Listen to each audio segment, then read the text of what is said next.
Bell. Number one, Mr. Speaker. Prime Minister. Thank you, Mr. Speaker. This weekend we remembered the late Queen and her enduring legacy of service and devotion to our country. And I was proud to announce a new national monument located at St James's Park to honour her memory. And I know the whole House will join me in sending our best wishes to the Princess of Wales as she completes her treatment.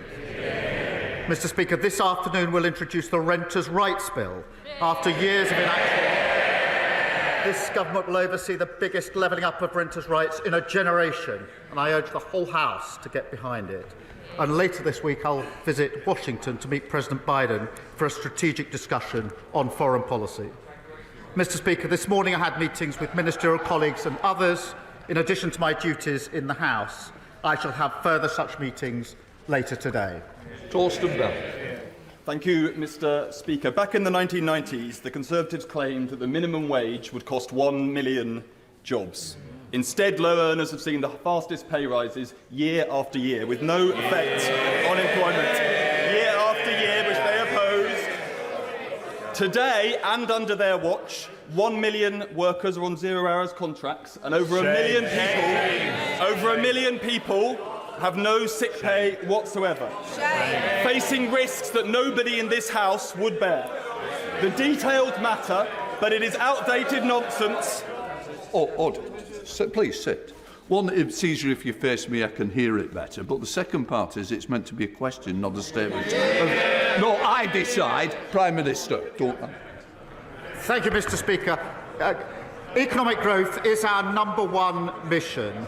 And that's why we forged a new positive relationship with business. But too many people are insecure at work, and that holds them back and holds our economy back. This government was elected to deliver for working people, and that is exactly what we will do. We come to the Leader of the Opposition, Rishi Sunak. Thank you, Mr. Speaker. Can I join with the Prime Minister in his words about Her late Majesty the Queen, but also in his words about the Princess of Wales? She's been in the thoughts of everyone across the country, and I know everyone in the House will be delighted and relieved at the progress that she has made. May I also, Mr. Speaker, take this opportunity to pay tribute to Nicholas Howard. This is his last Prime Minister's questions after supporting 8 consecutive Prime Ministers through these sessions. Never my favourite part of the week, but his commendable service made it far more manageable. Mr. Speaker, yesterday Labour MPs voted to remove the winter fuel payment from over 10 million British pensioners, including those with just £13,000 of income. With that decision debated and made, it is now important that the House understands the full consequences of the government's choice. So can I very specifically ask the Prime Minister, will he now publish the impact assessment before the House rises? Prime Minister. Mr. Speaker, the fact of the matter is this. They left a £22 billion black hole. Hid it from the OBR. Richard Hughes is absolutely clear. It's the largest year-ahead overspend outside of the pandemic. Now, of course, when it comes to mitigations and impacts, we put those in place, ramping up pension credit, dealing with housing benefit and linking it, something the party opposite didn't do for years. And because of the tough decisions that we're making to stabilise the economy, we can make sure that the triple lock shows that increases in pensions will outstrip any loss of payments. But before he complains about us clearing up his mess, perhaps he'd like to apologise for the £22 billion black hole. Mr. Speaker, this has got... Mr. Speaker. I want to hear the question. Mr. Speaker, when I was in government, I delivered record increases in the state pension. We protected the winter fuel payment and we gave pensioners cost of living benefits. He's the one that's taking money away from pensioners on £13,000, Mr. Speaker. But this has got nothing to do with the public finances. His own Chancellor just this morning, his MPs may not have been listening to her, his own Chancellor this morning admitted that she would prefer it if this policy didn't even raise any money, Mr. Speaker.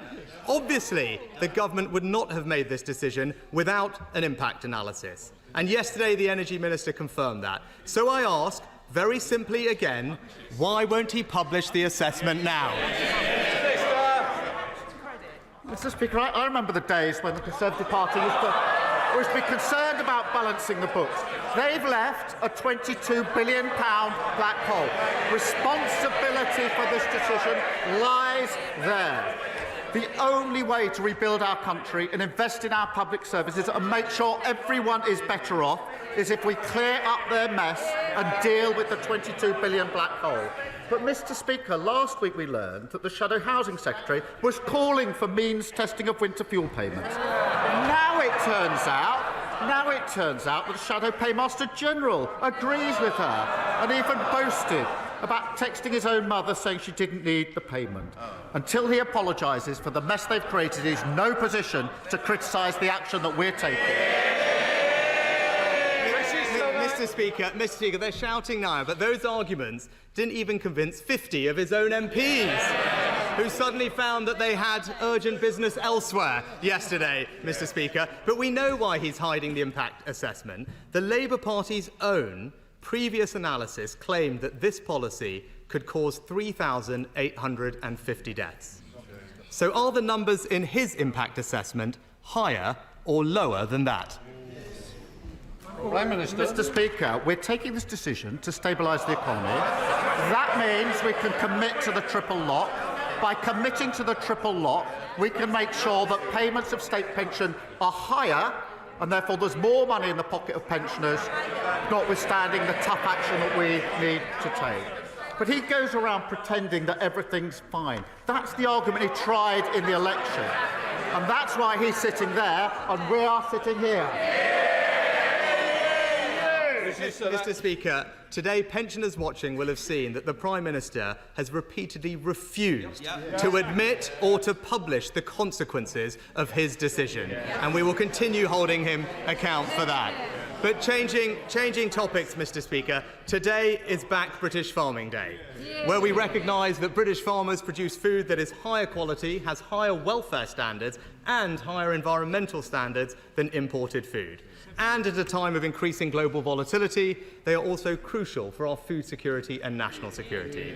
Can he therefore confirm, whether he will be adopting the NFU's recent proposal to enshrine a national food security target in law? Prime Minister.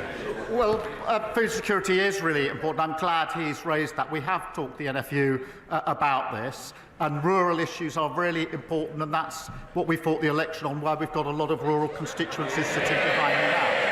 We'll continue to talk to the NFU. We do take food security very, very seriously. I'm not sure I did hear a specific answer, Mr. Speaker, but farmers also do great work to preserve the beauty of the British countryside, and something I'm sure that the Prime Minister will appreciate, given his newfound preference for landscapes over political portraiture. But when it comes to land use, there are currently protections in place to ensure that the most productive farmland is used for food production rather than alternatives like solar. So does he agree that it is not appropriate or right that developers with a vested interest grade the quality of that farmland themselves? And will he look at making that process independent? Prime Minister. Mr. Speaker, rural communities were neglected under the last government. Confidence was at an all-time low. And thousands of food and farming businesses have been forced out of business. Now, of course, we will work with them. Of course, we'll get the balance right. But we're again picking up, clearing up the mess and rebuilding our country. Mr. Speaker, as a glimpse, in Wales, the Labour government hammered farmers, hitting them with top-down eco-targets. And Labour's own assessment of those plans said that it would lead to thousands of job losses, less food security, and destroy rural incomes, while farmers described it as bleak and damaging. So can he reassure English farmers that he won't threaten their livelihoods, and can he rule out imposing those same top-down targets here? Prime Minister. We will work with farmers across the whole of the United Kingdom, as we've made clear, to support them. But here we are, absolutely clear. No contrition, no responsibility for the economic black hole, the broken NHS, the prison crisis, the ruinous legacy of 14 years of failure. We've started rebuilding the country, renters reform, house building, GB Energy, National Wealth Fund, Border Security Command, I could go on. Whilst they try to rewrite history, we're getting on with building a better country for the future. Madam Martin. Thank you, Mr. Speaker. I'm sure the whole House will firstly join me in paying our respects to Lieutenant Rodri Lyshan, who tragically passed away last week. My thoughts are with the family, loved ones, HMS Queen Elizabeth crew during this very difficult time. Mr. Speaker, housing in Portsmouth is in dire straits. But local residents in Portsmouth North have valid concerns around population density, infrastructure and the environment. So I'm glad this government is working on delivering affordable housing in the city. Can the Prime Minister ensure that the infrastructure is properly considered and that communities are involved in the planning process for any new developments? Can I start by saying I'm sure the whole House will want to join me in sending condolences to the family of Lieutenant Lyshan. I agree with her on the desperate need for affordable housing, and that's why we're going to deliver the biggest social affording housing uplift in a generation. We will get Britain building again 1.5 million houses because the dream of home ownership was snuffed out under the last government. We now come to the leader of the Liberal Democrats, Sir Red Davey. Thank you, Mr. Speaker. Can I associate myself and my party with the comments made earlier by the Prime Minister about our amazing late Queen, and also join him in sending our best wishes to Her Royal Highness, Princess of Wales. I don't think anyone could have not been moved by her powerful video, and we hope that she'll make a full and speedy recovery. When it comes to fighting cancer, we know all too well that every day counts. But in the last year of the last government, there were over 100,000 patients waiting more than 2 months just to start their urgent cancer treatment, the worst on record. So will the Prime Minister help boost cancer survival rates by guaranteeing that every patient can start their cancer treatment within 62 days?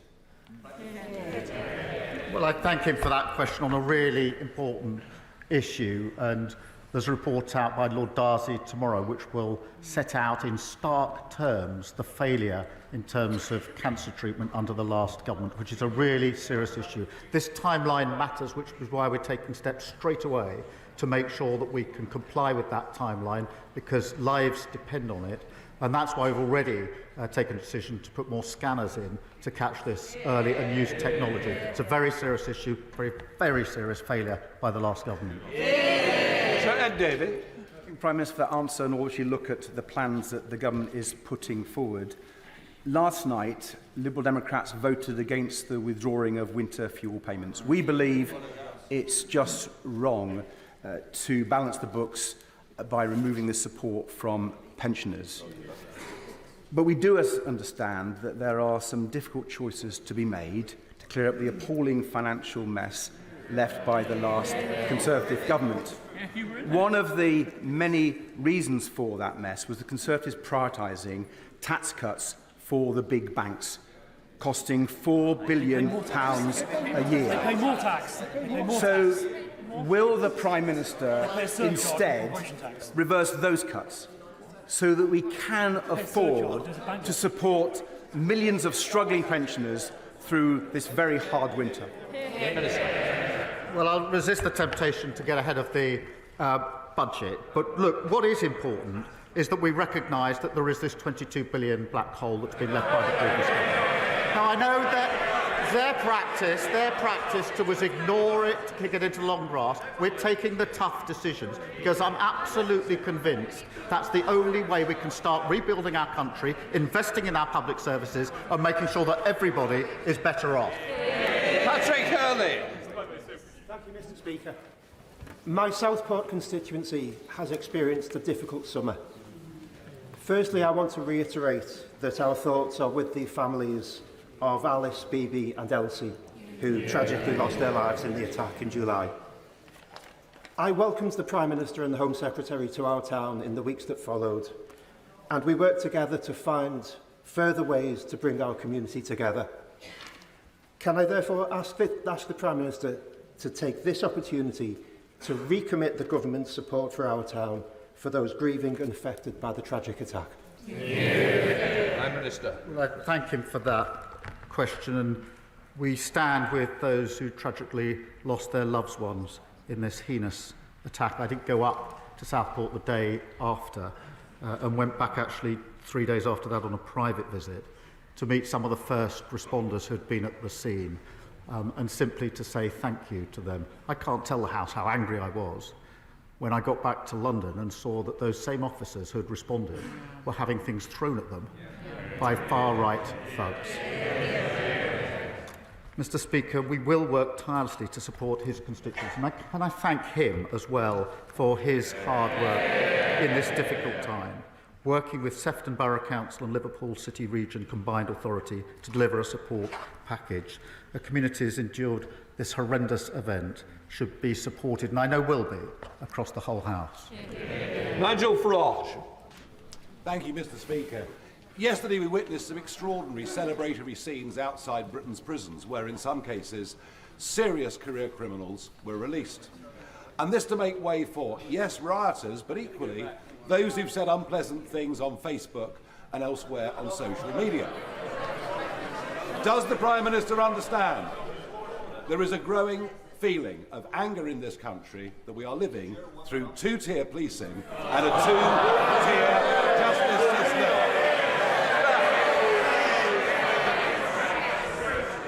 I'm angry to be put in a position of having to release people who should be in prison because the last government broke the prison system. And the Prime Minister was repeatedly warned. He had his own release scheme. He was repeatedly warned that he had to adopt the scheme that we put in place. The former Justice Minister said if we don't do it, we'll have to get down on our knees and pray. The police chiefs made it absolutely clear in a letter to him before the election that he needed to take action, saying that they wouldn't be able to discharge their duties and saying the risk was loss of an ability to detain suspects. That means, Mr. Speaker, an inability to arrest people committing offences. That's how bad it was, and they warned the Leader of the Opposition that further delays until after the general election will increase the risk significantly. What did he do? He delayed and increased the risks. Sorry, Mr. Speaker. I welcome the government's swift action to bring railways back into public ownership. Great British Railways will deliver much-needed reform, ensuring the network serves both passengers and rail freight effectively. So can the Prime Minister explain how Labour's ambitious railway plan will also deliver improvements to rail infrastructure to ensure my constituents get the service they deserve at Luton Station? Prime Minister. Well, I thank her for raising that important matter. One of the first bills that we introduced was to reform our railways after 14 years of chaos. Great British Railways will unite track and train under a single leadership, and that means closer collaboration across the industry and faster, more effective decisions on critical infrastructure. And I know how vital that will be in relation to both Luton and Leagrave stations in her constituency. We're carefully considering the best approach, but I can assure her we're committed to ensuring our railways will be open to everyone. Tessa Mount. Thank you, Mr. Speaker.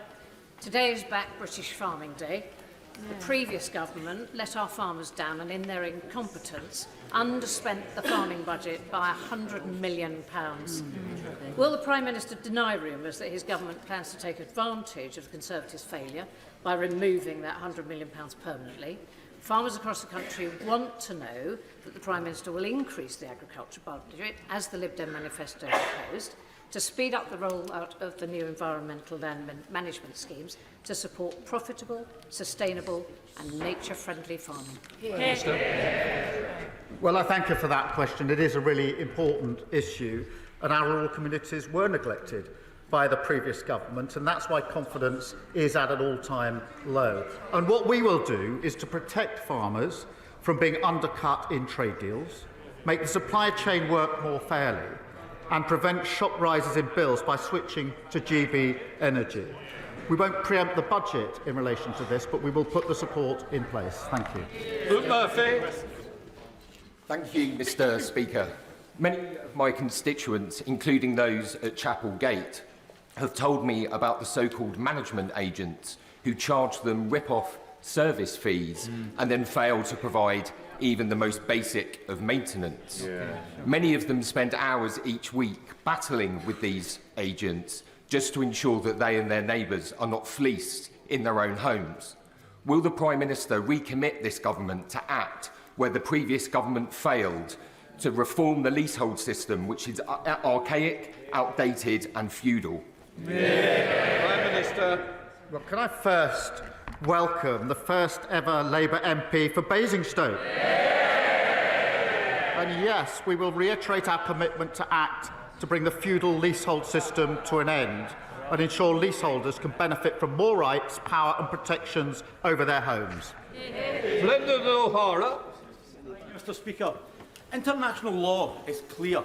Dropping £2,000 bombs on densely populated civilian areas is a crime. And it's beyond dispute that Israel has used F-35s to do exactly that. Yet the government has chosen to exempt F-35 components from the arms licence suspension, when all it had to do was say that Israel could not be the end user if UK manufactured parts were included. Last week, Mr. Speaker, the Prime Minister stood at that dispatch box and he said, we either comply with international law or we do not. That's right. Why has he chosen not to? Prime Minister. We are complying with international law. We've set out our reasoning, and I think all fair-minded members of the House would support the decision that we've taken. The most important thing now is that we get a ceasefire in place. That is one of the topics that I'll be discussing on Friday to ensure that the remaining hostages can come out, that aid that's desperately needed can go in, and we can start the process to a two-state solution, which is the only way to lasting peace. Graham Downey. Fife has a proud defence heritage, and in my constituency of Dunfermline and Dollar, that continues with the dockyard at Rosyth constructing Type 31 frigates for the Royal Navy, along with a local supply chain of local SMEs. So will the Prime Minister ensure the Strategic Defence Review team visits areas of strategic importance such as Fife so they can engage fully with the local supply chain and ensure the SDSR supports Britain's security as well as local economies? Prime Minister. Well, I thank him for that question and for championing his constituency, including the work at Rosyth Dockyard. The Strategic Defence Review will ensure that defence is central both to security and to economic growth and prosperity. The review will consult widely, including across the devolved nations, and I know the reviewers recognise the strategic importance of constituencies like his, and I will ensure that he gets the chance to meet the relevant minister to discuss the particular issues in his constituency. Dr Neil Hudson. Thank you, Mr. Speaker. The previous Conservative government committed to a rebuild of Whipps Cross Hospital, the Princess Alexandra Hospital in Harlow, and the establishment of a new community. You have to sit down a minute. Luke, I'm determined to hear this question. I don't expect the front bench to be shouting me down, and it won't happen. Thank you, Mr. Speaker. The previous Conservative government... Trying to join in again? Thank you, Mr. Speaker. The previous Conservative government committed to a rebuild of Whipps Cross Hospital, the Princess Alexandra Hospital in Harlow, and the establishment of a new community diagnostic centre at St Margaret's Hospital in Epping. Will the new Labour government honour these commitments and progress these projects in full, which are so vital to improving the health services needed by my constituents of Epping Forest? And if it helps the Prime Minister at all with his answer, these services will also help some of the constituents of his Health Secretary just next door in Ilford North. Prime Minister. Well, look, he's right to champion the hospitals in his constituency, quite right to do so. The problem with what the last government promised was this. They promised 40 new hospitals. The problem is there weren't 40, they weren't new, and many of them weren't hospitals. So we need to review what we can do and put it on a sustainable, deliverable basis. But we will, and he's right to champion those in his constituency. Or are being built. And Lise Bidgley. Thank you, Mr Speaker. Last week, I met my constituent, Cheryl Corbell, mother of Olivia Pratt Corbell, the 9-year-old tragically murdered in 2022. Cheryl is campaigning for Olivia's Law, which would compel convicted criminals to attend court and face the judge and receive their sentence. Will my right honourable friend commit to supporting Olivia's Law and meet Cheryl to discuss how we can move this forward without delay? Prime Minister. Mr Speaker, in the King's Speech, we confirmed that we intend to introduce legislation this session so courts have the power to order the most serious offenders to attend their sentencing hearings.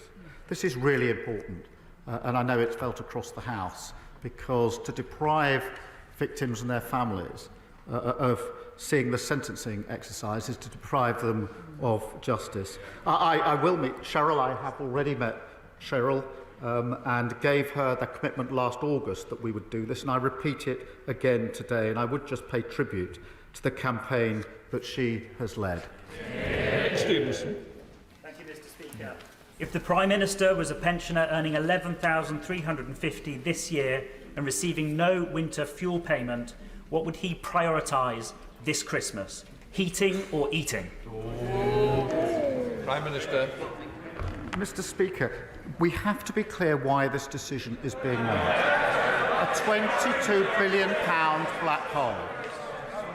And the previous government would walk past these tough decisions, pretend it wasn't there, put it in the long grass. We're not prepared to do that. Because we're taking tough decisions, we can commit to the triple lock, and that means that the state pension will increase by more than any loss of the winter payment allowance. But I would just say this, the biggest impact on pensioners in recent years was when they lost control of inflation, when they allowed energy prices to go through the roof, and we went through a cost of living crisis. We're stabilising the economy to make sure pensioners never, ever have to live through that again. Mark Ferguson. Thank you, Mr Speaker. Annabelle is 5 years old and lives in my constituency. She has high-risk neuroblastoma. Annabelle has endured 15 months of chemotherapy, high-dose chemotherapy, stem cell harvest, proton therapy, immunotherapy, hair loss, nasal feeding. Now she urgently needs the drug DFMO, not yet available in the UK. It must be administered within 90 days of the end of immunotherapy. 91 days is too late. Will the Prime Minister please meet with Annabelle's parents to discuss the life-saving care that she needs? Prime Minister. Can I pay tribute to Annabelle for her incredible bravery and understand how important it is that cancer patients are able to benefit from rapid access to effective new treatments. The manufacturers of this drug have applied for a UK licence through Project Orbis, which allows the rapid review and approval of new cancer treatments. And we'll ensure that process is completed as quickly as possible. And I will also ensure that the Health Minister does set up the meeting that he's asked for. Dame Harriet Ball. Thank you, Mr Speaker. I thought that socialism was about taxing those with the broadest shoulders in order to help the most vulnerable. But it appears that Starmer socialism involves scaring those with the broadest shoulders out of the country while taking away the winter fuel allowance of frail 90-year-olds living in drafty homes. Will the Prime Minister apologise to my shivering constituents for his personal choice? And will he reverse this chilling decision? My choice is to stabilise the economy after 14 years of failure. And I'll tell you for why. Because when a government loses control of the economy, it's working people who pay the price, and I will not let that happen under a Labour government. Paulette Hamilton. Thank you, Mr Speaker. More than half of people with pancreatic cancer die within 3 months of diagnosis, and 7 in 10 people never even receive treatment. Every 2 minutes in the UK, someone is diagnosed with cancer, but For those diagnosed with the least survivable cancer, time has too often already run out. Yep. I'm really proud of the Labour government's commitment to our NHS, but will the Prime Minister now commit to reviewing a long-term cancer strategy so we can improve diagnosis and treatment rates in this country? Prime Minister. I thank her for raising this important issue, and it's obviously the second time it's been raised in this session. I'll have a lot more to say tomorrow when I deal with Lord Darcy's report. I pay tribute to her tireless campaigning, particularly in relation to pancreatic cancer. Cancer patients have been failed by the last government, waiting far too long for diagnosis and treatment.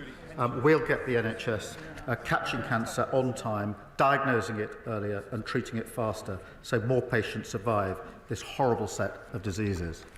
Louis Fletch. Thank you, Mr. Speaker. Thank you. Following Labour's disgraceful political decision to scrap winter fuel payments with little notice to millions of pensioners, will the Prime Minister today rule out scrapping concessionary travel fares and council tax discounts, which also help millions of pensioners across the UK? Yes or no? Prime Minister. Well, as he knows very well, I'm not going to preempt the budget. It will all be set out in due course. Speaker, can I pass on the heartfelt thanks on behalf of the Bolton Council of Mosques, who greatly appreciated the dedication and leadership that the Prime Minister showed during the recent riots over the summer. Does my right honourable friend agree with me on the importance of supporting interfaith and community groups who play a vital role in bringing people together? Minister. Well, I thank her for raising that. And we owe an incredible debt of gratitude to our police for their courage in dealing with the recent disorders. And we took action to ensure they had the resources and powers they needed to tackle violence and restore order to our streets. We also, Mr. Speaker, provided additional security for mosques, ensuring freedom of worship and protection from racist threats. And in the aftermath, we saw communities who really represent Britain coming forward, led by faith groups and community organisations. They showed that unity and demonstrated our values of tolerance and of respect. Anne Davies. Diolch Llefarydd. Denmark has been undergrounding its electricity cables since 2008, building infrastructure and maintaining responsible stewardship of the countryside. The Welsh Labour government's policy is for all new power lines to be placed underground where possible. The UK Labour government favours overhead pylons. Why is his government opposing Welsh colleagues in Wales? We are absolutely committed to the transition to renewable energy. The reason for that is because it gives us energy independence, it lowers the bills, and of course the next generation of jobs are tied up with it. We have to do it in a cost-effective way, and we'll make those decisions in the cost-effective way.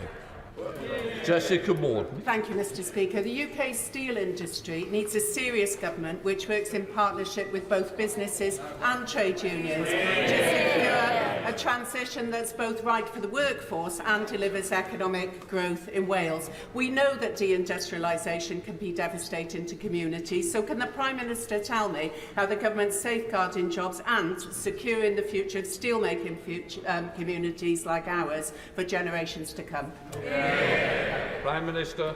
We're taking every step we can in relation to the steel industry because it's vital that we give it the support that it needs. We need steel in this country. We need steel made in this country. And our plans and our missions mean we're going to need more steel, not less. And it's the duty of the government to ensure jobs and communities and people aren't ignored in the transition and that jobs are protected. And Mr. Speaker, I can say the Business Secretary will provide an update to the House this afternoon. Ollie Glover. Thank you, Mr. Speaker. Oxfordshire has seen a huge amount of population growth in recent years without the infrastructure to match. Why is that? A new railway station on the Great Western Main Line between Didcot and Swindon, Grove and Wantage, would help to reduce traffic and improve access to both Oxford and London. Does the Prime Minister support investment in our railway, and would he meet with me to hear the case for a new railway station at Grove and Wantage? Prime Minister. Well, I thank the honourable member for raising this important issue, obviously very important for his constituents. And we are committed to putting passengers at the heart of our railways. Great British Railways will work closely with regional government, mayors, operators and passenger groups to ensure rail investment meets the needs of communities. And I will ensure that he gets the meeting that he wants with the relevant minister to discuss the issues in his constituency. That completes Prime Minister's questions. I'll let the front benches clear.